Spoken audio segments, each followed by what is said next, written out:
우리에게 주시는 하나님의 말씀은 사도행전 4장 32절로 37절까지의 말씀입니다. 한 절씩 교독하겠습니다. 믿는 무리가 한 마음과 한 뜻이 되어 모든 물건을 서로 통용하고 제 재물을 조금이라도 제 것이라 하는 이가 하나도 없더라. 사도들이 큰 권능으로 주 예수의 부활을 증거하니 무리가 큰 은혜를 얻어 그 중에 핍절한 사람이 없으니 이는 밭과 집 있는 자는 팔아 그 판 것의 값을 가져다가 사도들의 발 앞에 두매 저희가 각 사람의 필요를 따라 나눠 주미러라. 구브로에서 난 레위족인이 있으니 이름은 요셉이라. 사도들이 일컬어 바나바, 번역하면 권위자라 하니 그가 밭에 있음에 팔아 값을 가지고 사도들의 발 앞에 두니라. 아멘. 베드로와 요한이 나면서부터 걷지 못하는 자를 일으키는 기적을 행했습니다. 그러자 많은 사람들이 놀라서 베드로와 요한 곁으로 몰려들었습니다. 그 사람들 앞에서 베드로는 설교를 합니다. 이 기적은 우리가 일으킨 것이 아니라 나사렛 예수의 이름의 능력으로 일어난 기적이니까 우리를 바라보지 말고 나사렛 예수 그리스도를 믿으라고 하면서 부활의 복음을 힘차게 증거했습니다. 그 설교를 듣고 남자만 5,000명이 넘는 사람들이 회개하고 예수를 믿게 되었습니다. 그런데 그 일로 말미암아 베드로와 요한은 산헤드린 공회에 붙잡혀가게 되고 거기서 핍박을 받게 됩니다. 그리고 이제는 다시는 예수의 이름으로는 말하지도 말고 가르치지도 말라는 협박을 받게 됩니다. 그 협박 앞에서 초대교인들은 이런 위협에 위축되지 아니하고 더 담대하게 하나님의 말씀을 전할 수 있게 해달라고 하나님께 기도를 했습니다. 그 기도가 응답이 되어서 그들은 담대하게 하나님의 말씀을 전하게 되었습니다. 33절 말씀을 보겠습니다. 사도들이 큰 권능으로 주 예수의 부활을 증거하니 무리가 큰 은혜를 얻어. 자, 사도들이 하나님의 말씀을 증거했을 때 외부적으로는 어떤 일이 일어났냐 하면 남자만 5,000명이 넘는 사람들이 예수 그리스도를 영접하는 그런 사건이 일어났습니다. 그리고 내적으로는, 교회 내적으로는 그 말씀으로 인해서 큰 은혜가 임했다, 이렇게 말하고 있습니다. 자, 우리가 신앙생활 하면서 많이 사용하는 단어 중 하나가 은혜라고 하는 단어죠. 우리가 예배드리고 하나님의 말씀에 감동을 받았을 때 은혜 받았다고 말을 해요. 또 우리가 성가대가 늘 찬양을 하는데 또 찬양팀이 찬양을 할 때 찬양을 통해서 은혜 받았다는 이야기를 하고 참 기도가 은혜스럽다는 그런 말도 합니다. 누구의 간증을 들으면 또 은혜 받았다는 말을 해요. 우리가 은혜라는 말을 사용할 때 보면 다분히 감정적인 느낌이 참 많이 들어 있습니다. 예배 끝나고 인사를 하는데 한 교인이 목사님 오늘 정말 은혜 많이 받았습니다. 눈을 보면 정말 눈에 눈물이 글썽하는 걸 보니까 정말 은혜 받았구나, 기쁘죠. 근데 그리고 나가서 파킹장에서 싸워요. 우리 교회 얘기는 아닙니다, 이게. 자, 우리가 알고 있는 은혜라고 하는 건 물론 자격 없는 자에게 주시는 하나님의 축복인데 성경적으로 보면 이거보다 더 포괄적인 의미를 가지고 있습니다. 예수님을 닮은 사람이 되게 하는 모든 사건들을 통틀어서 은혜라고 말을 합니다. 그러니까 은혜는 만족한 감정에서 끝나서는 안 되고 삶 속에 예수 그리스도를 닮은 열매가 나타나야 한다는 것입니다. 은혜 받았다고 하는데 은혜 받은 자 된 열매가 없다면 그건 공허한 감정일 뿐이라는 겁니다. 은혜가 은혜 되려면 삶에 열매가 있어야 합니다. 믿음이 있다면 행위가 따라야죠. 믿음은 있는데 믿는 자 된 생활이 없다면 그건 성경이 죽은 믿음이라고 말을 하지 않습니까? 은혜 받았다고 하는데 삶에 아무런 변화가 없다면 그것은 값싼 은혜입니다. 보은회포 목사님은 현대인이 가지고 있는 가장 심각한 문제를 이 값싼 은혜로 보았죠. 예수를 믿는다고 하는 것은 우리 영혼의 구원만이 아니라 우리의 가치관이 변하는 것이고 우리의 삶이 변화되는 것을 의미하는 것입니다. 자, 오늘 본문을 보면 은혜가 충만했던 이 초대교인들의 삶이 어떻게 변했는지 그들의 아름다운 모습이 오늘 본문에 나타나 있습니다. 32절 말씀을 보겠습니다. 믿는 무리가 한 마음과 한 뜻이 되어 모든 물건을 서로 통용하고 제 재물을 조금이라도 제 것이라 하는 이가 하나도 없더라. 은혜 받은 이들에게 나타난 첫 번째 모습은 한 마음과 한 뜻이 되었다고 했습니다.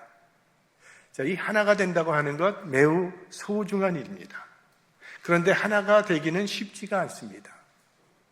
가장 작은 공동체, 두 사람밖에 안 되는 공동체인 부부도 한 마음 되는 것이 쉽지가 않습니다. 한번 음식점에 가려고 그러면 이거 한식을 가야 될지 일식을 가야 될지 여러 가지 의견이 달라지는 거죠. 지금 예루살렘 교회는요, 처음에 3,000명이 더했다고 그랬습니다. 당시에는 남자 숫자만 카운트를 했습니다. 그리고 그 다음엔 5,000명이 더했다고 하니까 남자 여자 다 합치면요, 이건 거의 2만 명이 되는 초대형 교회입니다. 그런데 어떻게 그렇게 많은 사람들이 모인 공동체가 한 마음과 한 뜻이 될 수 있었을까요? 한국 사람들끼리 이렇게 모이면 한 마음이 될 수 있는 겁니까? 같은 학교 나온 사람들끼리 모이고 같은 교육 사람들이 모이면 좋은 한 마음이 될 수 있습니까? 이제 대통령 선거가 다가오는데 민주당끼리만 모이면 하나 될 수 있을까요? 공화당끼리만 모이면 하나 될 수 있을까요? 오늘 초대교인들이 하나 될 수 있었던 것은 그런 학연이나 혈연이나 지연과 같은 인간적인 조건 때문이 아니었습니다.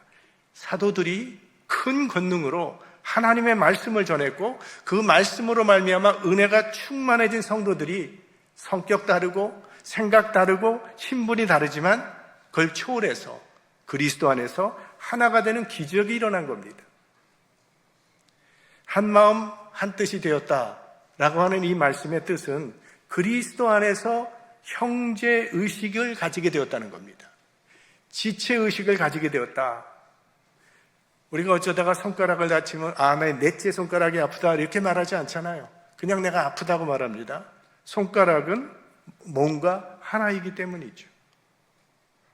예수님께서 나는 포도나무요 너희는 가지라고 말씀을 하셨어요. 그러니까 우리는 예수 그리스도라고 하는 한 몸, 한 뿌리에서 나온 가지라는 그런 말씀입니다. 그러니까 우리는 한 몸에 붙어있는 지체가 되는 거죠. 종씨 모임이라는 게 있지 않습니까? 이 뿌리가 같은 사람들의 모임. 같은 피가 흐른다는, 그래서 그걸 종씨 모임이라고 하는데 우리 그리스도인은요 같은 피가 흐르는 겁니다. 뿌리가 같습니다.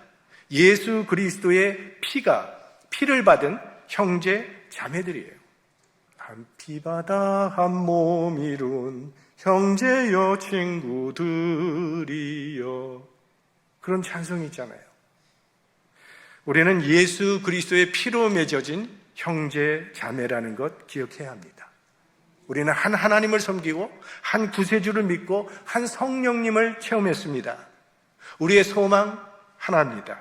우리의 신앙 고백 하나입니다. 우리는 플러턴 장로교회라고 하는 이 한 교회를 통해서 한 하나님을 예배하고 있습니다.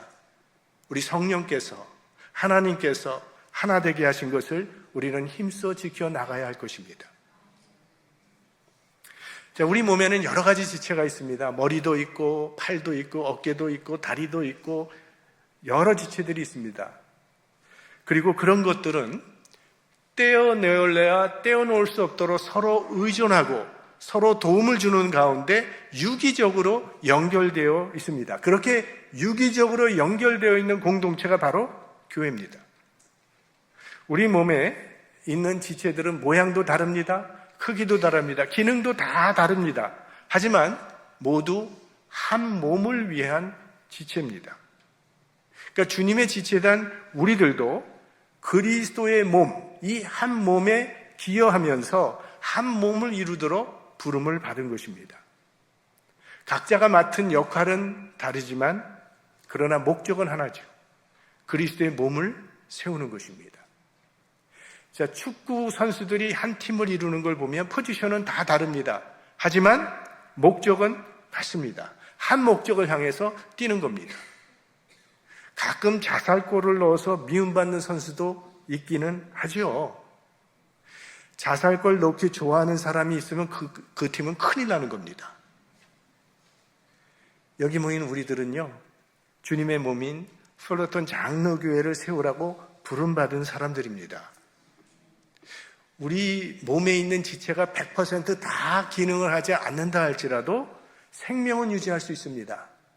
자, 한 팔이 마비되었다 할지라도 생명은 유지할 수 있습니다. 몸은 유지됩니다. 그러나 온전한 기능을 발휘할 수는 없죠.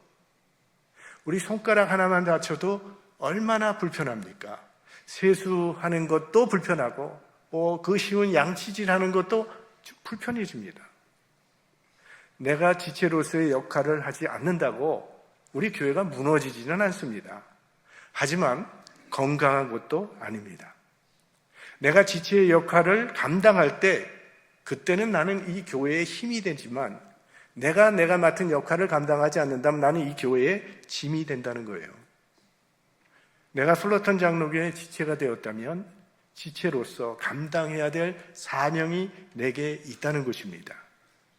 모든 성도가 각각 자기 역할을 감당할 때 그때 건강한 교회가 될 수 있는 거죠. 교회가 예수 그리스도의 복음을 세상에 전파하고 하나님의 나라를 확장하기 위해서는 반드시 교인들의 수고가 필요합니다. 오늘 이 예배 하나를 위해서도 얼마나 많은 봉사자들이 수고하고 있습니까? 저 방송팀에는 보이지 않지만 음향, 방송 담당하는 사람, 저기는요, 실수한 것만 보이지 그렇지 않을 때는 있는지 없는지도 모르는 기관입니다. 또 우리 찬양팀과 성가대가 매주 이렇게 찬양을 인도하는데 많은 수고를 필요로 하는 것입니다. 연습해야 되는 거죠. 오늘 또 헌금송도 했어요. 그냥 나오겠습니까? 또 밖에서 주차장 관리해 주시는 분도 계시고 또 교회 학교에서는 교사들이 우리 자녀들을 신앙으로 지도하느라고 수고하고 있습니다. 부엌에서 봉사하는 사람들도 있습니다. 이런 모든 사람들의 수고로 인해서 교회가 지탱되는 거죠. 교회는 예수님을 위해서 일을 하는 곳입니다. 난 아무 수고도 없이 대접이나 받으며 교회 다니겠다는 생각은 버려야 합니다. 교회는 예수 그리스도께서 십자가를 지심으로 세운 기관이기 때문에 우리들도 교회를 위해서 십자가를 지는 수고를 해야 한다는 것입니다. 교회는 네 종류의 교인들이 있다고 말을 합니다. 첫째는 아직 교인이 아닌 사람입니다. 아직 예수 믿지 않는 분도 교회에 들어와 있을 수 있습니다. 둘째는 군중입니다. 예배만 참석하는 사람. 셋째는 참여교인입니다. 예배드리는데 그치지 아니하고 교회와 함께 교회 방침을 잘 따르는 그런 분들이 계십니다. 그런가 하면 헌신자가 있습니다. 헌신된 사람. 이분들은 예배뿐만이 아니라 교회와 함께 돕고 섬기고 사역하는 그런 헌신된 사람들이 이 교회 안에는 있습니다. 건강한 교회란 사람들이 많이 모이는 교회가 아니라 헌신된 자들이 많은 교회입니다. 여러분이 스스로 보시기에 나는 군중인 것 같다, 나는 참여교인 정도 되는 것 같다 하시는 분들은요, 좀 더 내가 주님 앞에 가까이 나와서 함께 예배하고 함께 섬기면서 함께 사역하는 방향으로 나오실 수 있게 되기를 바랍니다. 그 다음에 이 초대교인들은 모든 물건을 서로 통용했다고 말하고 있습니다. 자신의 소유를 자신의 것으로 생각지 아니하고 필요를 따라 나눠줌으로 가난한 사람이 없는 공동체가 되는 나눔의 기적이 이 초대교회 속에 일어난 겁니다. 참으로 아름답고 이상적인 공동체의 모습인데, 자, 여기서 공산주의가 나왔다고 말하는 사람들도 있습니다. 그러나 이 초대교회와 공산주의는 공동체를 이루는 데 바탕이 되는 그 원동력이 완전히 다른 것입니다. 공산주의자들이 어떻게 공산주의 사회를 만들었습니까? 숙청하고 피를 흘려서 강권적으로 공산주의 사회를 만들었어요. 그 이상적인 사회를 한번 만들어 보겠다고 빼앗고 죽이면서 수많은 사람들을 희생시켰습니다. 그리고 이제는 그런 사회를 유지하기 위해서 지금도 수많은 사람들을 숙청하고 있습니다. 인간의 자율성이라고는 철저하게 무시된 사회, 그저 강제와 억압으로 만들어진 사회가 공산주의 사회입니다. 그러나 오늘 이 초대 교회 공동체는요, 그런 인간의 제도나 그런 인간의 무력으로 된 것이 아니라 이건 예수 그리스도를 믿는 신앙 위에 이루어진 신앙적인 사건이었다는 거예요. 은혜가 충만해진 성도들이 자발적으로 헌신함으로 이루어진 공동체입니다. 초대교회 어디 본문 성경을 찾아봐도 개인의 재산을 팔라고 강요한 적이 없습니다. 사유재산 철폐하고 재산을 공유하도록 제도화한 적도 없었습니다. 자발적으로. 은혜가 은혜되려면 자발성을 가지고 있어야 합니다. 사도 바울이 이방 선교사가 되어서 평생 핍박받으며 가난하게 살았습니다. 누가 하라고 시켜서 그렇게 한 거 아니죠. 주님으로부터 받은 은혜가 너무나 감사해서 자원한 것입니다. 테라사 수녀는 저 캘커타 빈민들과 평생을 살았습니다. 누가 시켜서 그렇게 한 거 아니죠. 그저 은혜에 감사해서 자원하여 한 것입니다. 은혜 안에서 이루어지는 일들은 전부 자발적입니다. 강요해서 억지로 하는 것은 별 의미가 없습니다. 우리가 자식들을 키워보면서 부모님이 우리 자식에게 심부름을 시킬 때 어떤 아이는 네 하고 바로 즉시 행하는 자녀들이 있습니다. 이게 자발적인 행동이죠. 그런가 하면 심부름 한 번 시켰는데 계속 다그쳐야 마지 못해서 신경질 내면서 다 하면 될 거 아니냐고 하면서 하는 아이들도 있어요. 그런 부모는 그만두라고 하죠. 그런 억지 순종은 원치 않기 때문에. 하나님도 억지 순종, 억지 봉사, 억지 예배, 억지 헌금 반갑지 않을 것입니다. 참 마음에 자원해서 감사가 동반되어 있는 헌신을 우리 하나님은 기뻐하실 것입니다. 우리는 그렇게 해야 할 마땅한 이유를 가지고 있는 사람들입니다. 우리는 예수 그리스도의 십자가의 은혜로 구원받은 사람들입니다. 이 하나님의 사랑을 알고 그 은혜를 맛봤다면 자원해서 헌신하게 되는 거죠. 자, 우리 초대교인들은 형제의 필요를 보고 자발적으로 자기의 재물을 형제들과 나누었다고 했는데, 당시 예루살렘에 살고 있던 초대교인들은 대부분 사람들이 가난했습니다. 이때는 유대교가 100% 유대교 사회였습니다. 그래서 만약 유대인이 그리스도인으로 개종한다고 하는 것은 그 사회에서 추방당할 것을 각오해야 되는 일입니다. 나는 이제 그리스도인이 됐습니다. 예수 믿는 사람이 되었습니다. 되면 당장 가족 모임에서 쫓겨나는 겁니다. 그리고 일터에서도 쫓겨나는 것입니다. 지금도 이슬람 국가에서는 그리스도인이 되면 그런 신세에 처하는 사람들이 많다는 것을 우리 알고 있습니다. 개종하면 완전히 소외된 생활을 각오해야 합니다. 가난하게 살 수밖에 없습니다. 그래서 초대교회 성도들은 의식주가 어려운 사람들이 참 많았습니다. 그래서 옆에서 지켜보고 있던 좀 능력 있는 그리스도인들이 자신의 재산을 팔아서 이 가난한 형제들의 어려운 사정을 도와주었던 것입니다. 자, 이것은 지금 초대교인들이 물질을 대하는 태도에 큰 변화가 생겼다는 것을 보여주고 있는 것입니다.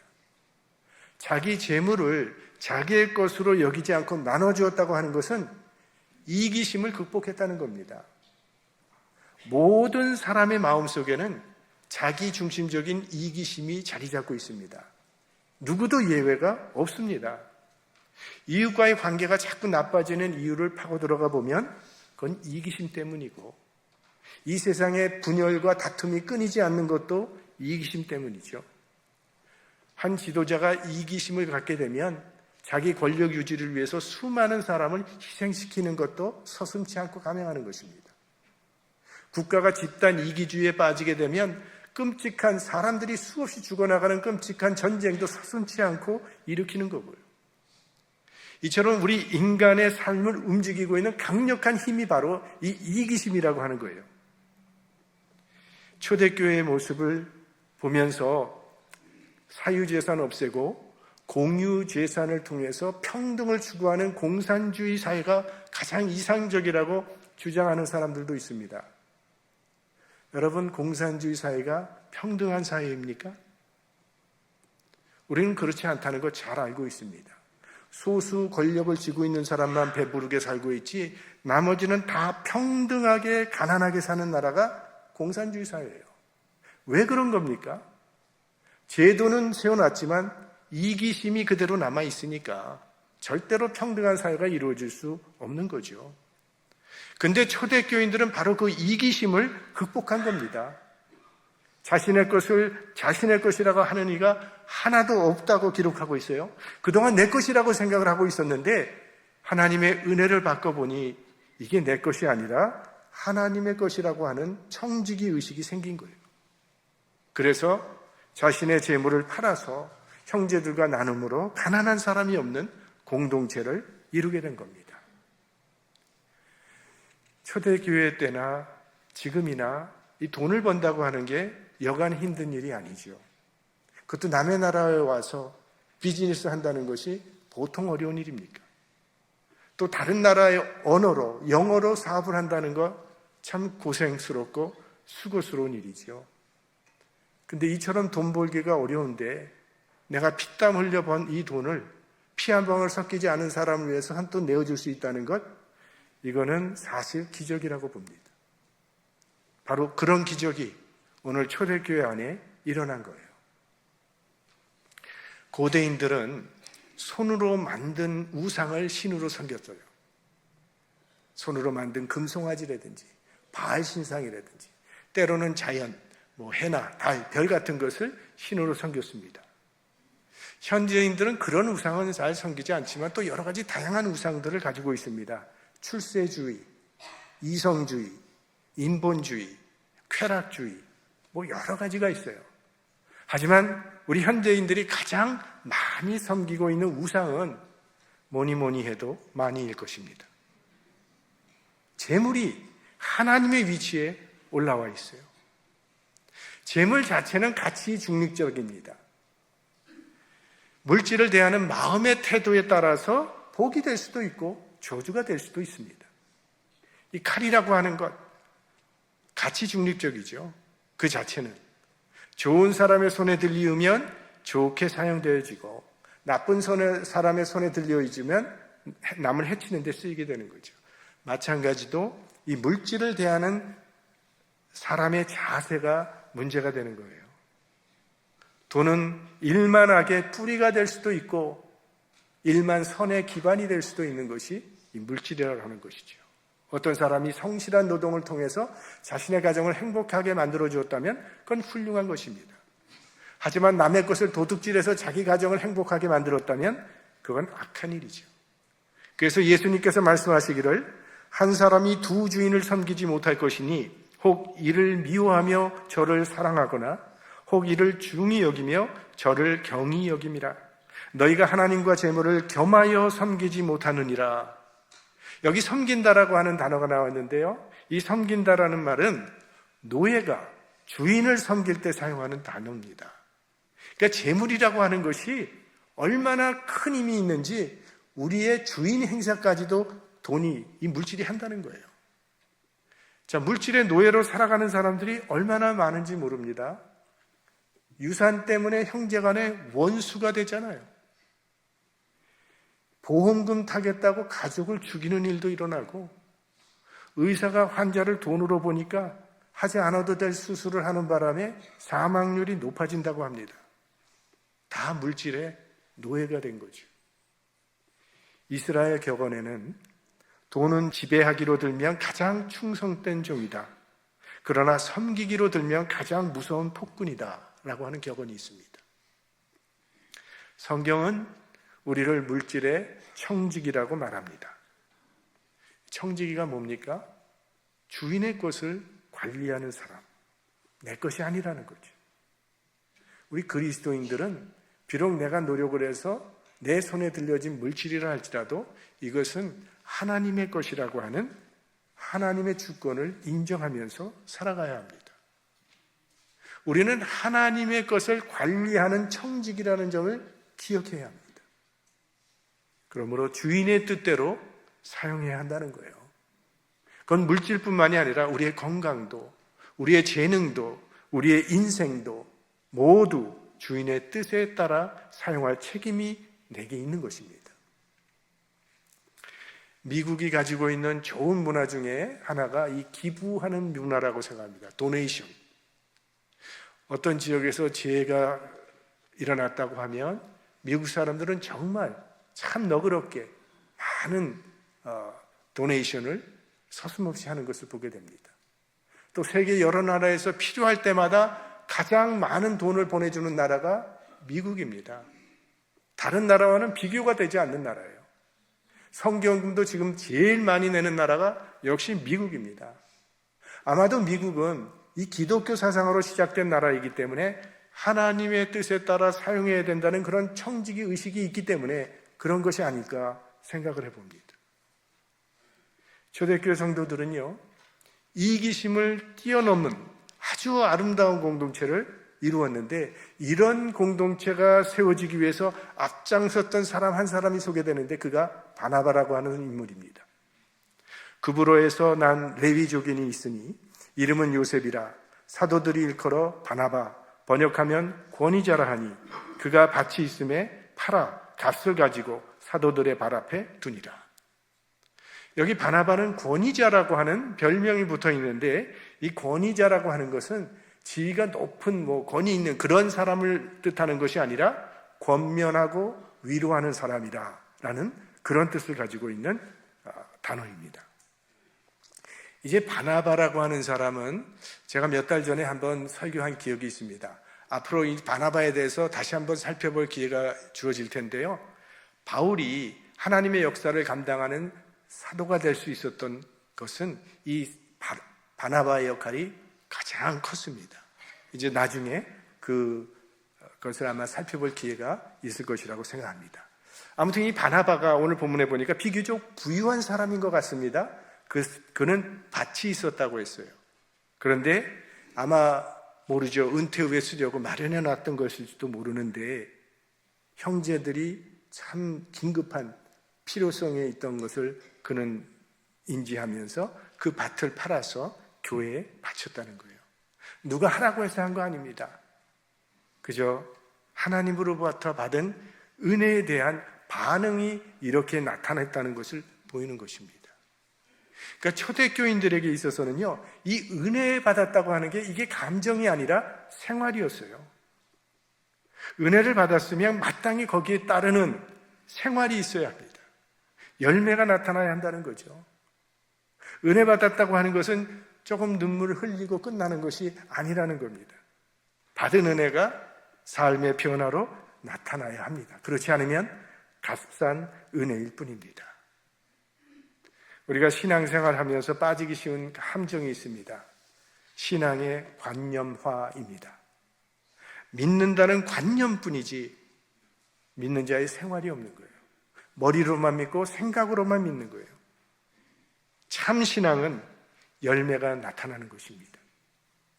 그런 면에서 오늘 초대교인들은 우리 신앙의 모범이 되고 있습니다. 그들은 은혜에 합당한 열매를 맺었습니다. 우리들도 십자가 구속의 은혜를 받은 사람들입니다. 이제는 우리 주님의 은혜에 합당한 하나 되기를 힘쓰면서 또 서로 돌보며 섬기면서 은혜에 합당한 열매를 맺어가는 하나님의 자녀들이 될 수 있기를 주님의 이름으로 축원합니다.